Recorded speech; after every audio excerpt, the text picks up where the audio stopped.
I'm blind, so please be my eyes, Davy boy. OK. I once had to call 999 for a woman who couldn't speak English. Unfortunately, I couldn't see what the emergency was, and she couldn't describe it. Please, Steve. How long ago was this? This is going back quite some time, Caroline. Yeah. Let's say 20 years. Were you with her, or was this a stranger? No, this was a stranger. I mean, she literally didn't speak any English. What noises was she making that led you to believe she needed help? I was walking along, minding my own business, when from out of a house, a woman came screaming and grabbed me, and she dragged me through the house into the back room of the house, and in the room, there was a massive hole. To be honest with you, Chris, this just sounds like a Tinder date, to be real. I could see a little bit back then, just to give you some context. So my eyesight has deteriorated. So there was a massive hole, and there was a stepladder on its side, and I deduced that someone fell off the ladder and went through the hole. Had the fall created the hole, or was the hole already there? Well, then it'd be in the shape of the guy. That's true. Very good point. Yeah. That is right. I forgot about the rules of Tom and Jerry. So I phoned 999, and I explained to the person on the end that my eyesight was very, very poor, and I wasn't able to tell what was at the bottom of the hole. And so the person asked on the phone whether I was with anybody that could see who was at the bottom of the hole, and I said, yeah, but you're not going to believe this. So what happened? I said I'd imagine what you need is a fire engine and an ambulance. And also, I guess you didn't know the address. I told her, I don't know the address, but I can tell you to get here from the Waitrose. She suggested that I take the foreign lady outside to the road sign and see if I could get her to spell it for me. And so through a series of enthusiastic mimes, I managed to gesture to her that I needed her to read me the letters on the road sign. Could you recreate the mime with David as the distressed woman? I'm doing a distressed face. Oh, well, that helps. Yeah.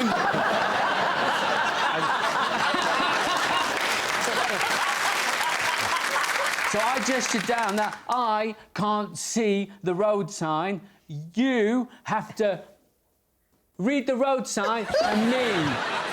So she said, B, and I'd say to the lady on the phone, B, and I'd say, I think that was an E. You'd accidentally stood on her toe. We got through the road name, and she was able to send the fire brigade and the ambulance to the right road, and through some miracle of human biology, he was still alive after all the time it took me to get to the bottom of this problem. Caroline, what are you thinking? It's not adding up for me. If someone comes shouting at you, you just run past. Someone else will sort it out. And how long have you been working with the Samaritans? I think it's a fake story, this.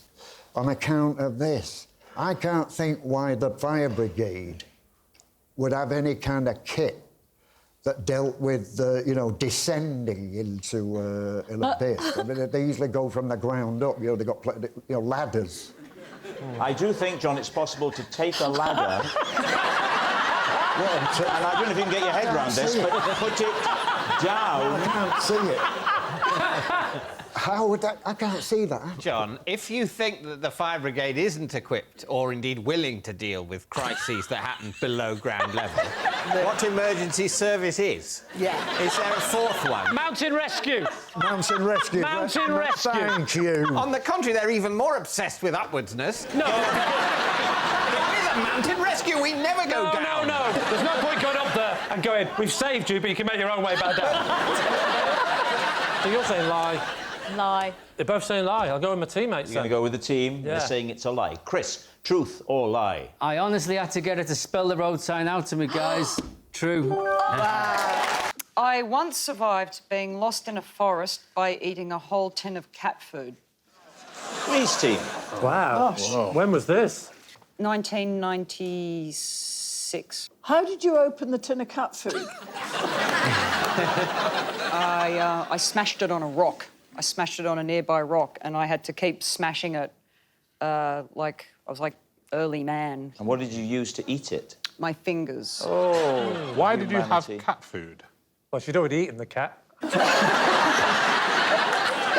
Let's wind back a bit. Are we in Australia? Yes. Which part of Australia are we in? It was about 7 hours out of Sydney. I was at university and I went to a college where there was this thing where they would do pranks on the freshers, and then a group of older students dumped us in the forest. This is quite traumatic. It's like the Hunger Games, isn't it? But with cat food. They gave you the cat food They gave us cat food. to survive off. To survive. How long before you start eating cat food, then? How long have you been in the forest? But it was a couple of hours. You're eating cat food after 2 hours. I was expecting this to be in at least out, Yeah. like days even, maybe, like a couple of Day days. 4.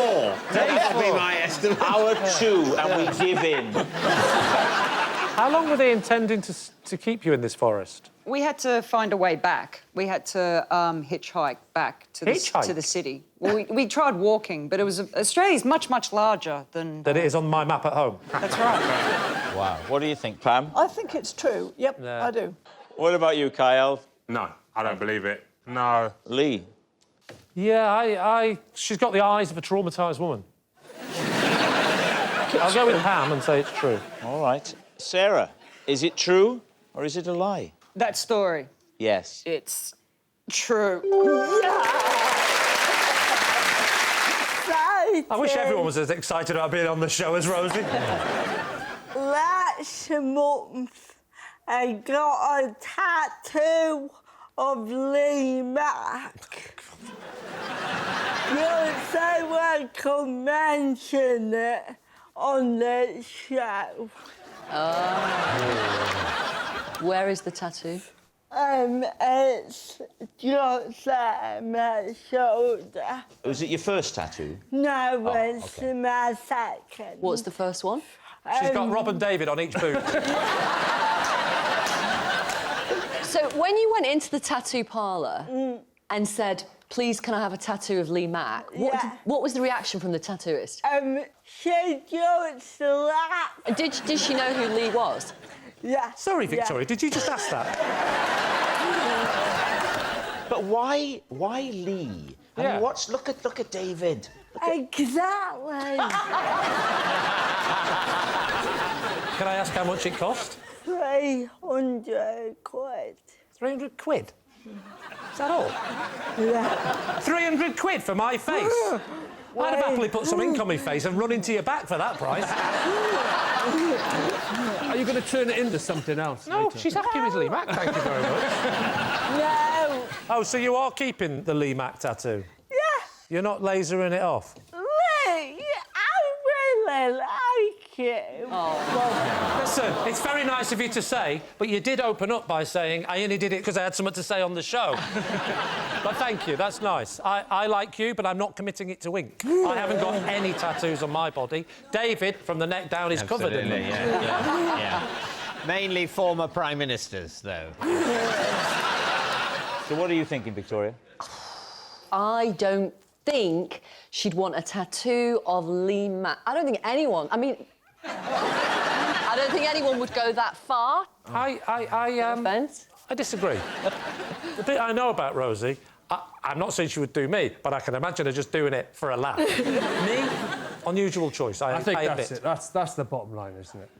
I've got one of just literally a raw potato that I don't think is as weird as having one of you. In fact, I was offered you in the tattoo shop, and I said, no, I'll have a potato.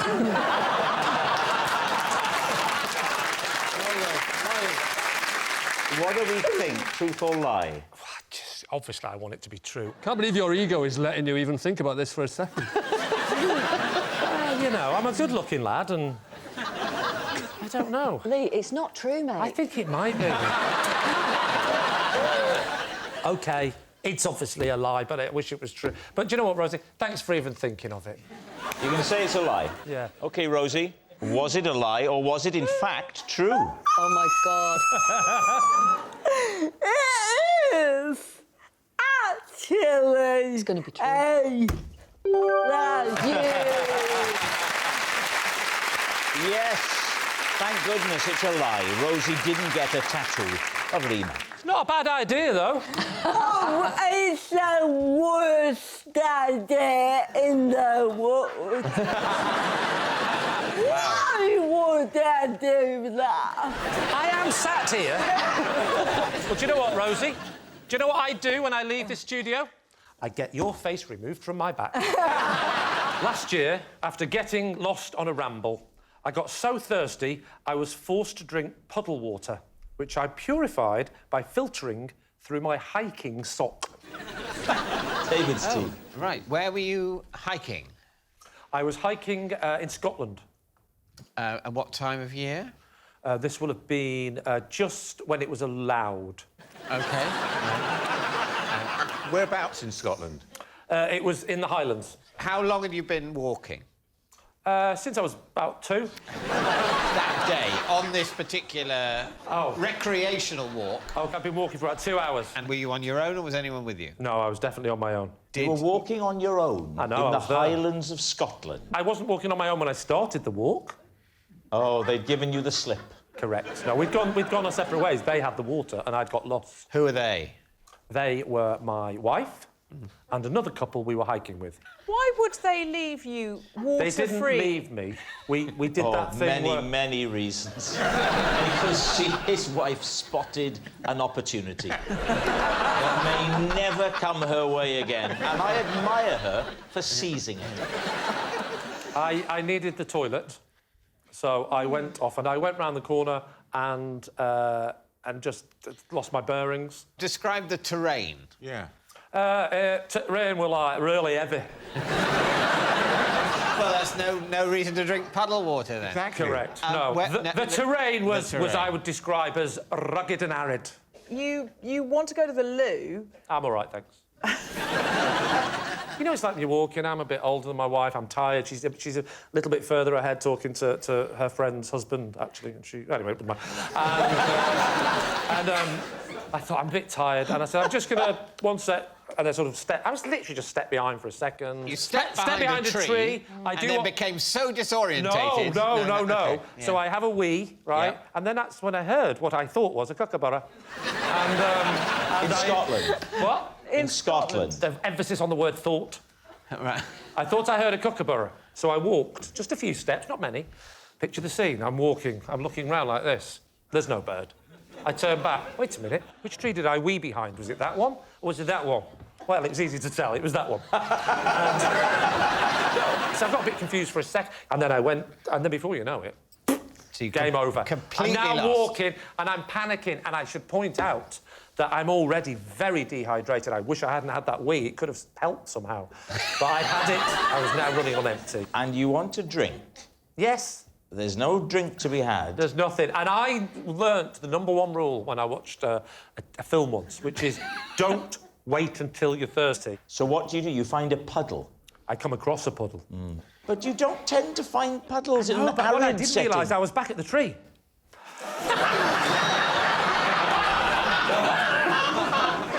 No, I'd come across it was in a bit of shade, maybe it was some condensation that had started to come down, but there was definitely a puddle. I was there, Rob, you weren't. So how did you go? You said you did it through your sock, is that right? Hiking sock. Hiking sock? Yes. Sweaty, woolen, gnarled. Yeah, No. but she's good with the kids. That doesn't make sense. She wasn't even with me, so it doesn't make sense. So you undid... Sock off. Took your boots off first, of course. Of course, and there's only the only way to do it, isn't it? So the boot comes off, the sock comes off, because I remembered the film. If in doubt, drink early and make sure it's purified. And what was the film? That was the title of the film. How dirty? Well, I mean, it was 18 certificate and there was a bit of... All right, what are we thinking, Raj? Rubbish. The whole lot. This is all made up. I think you might be dehydrated now. Oh, yeah, I am. So, David, I think your team I think we're going to go lie. It's a lie. Well, OK. Was this true or was it a lie? It's a lie.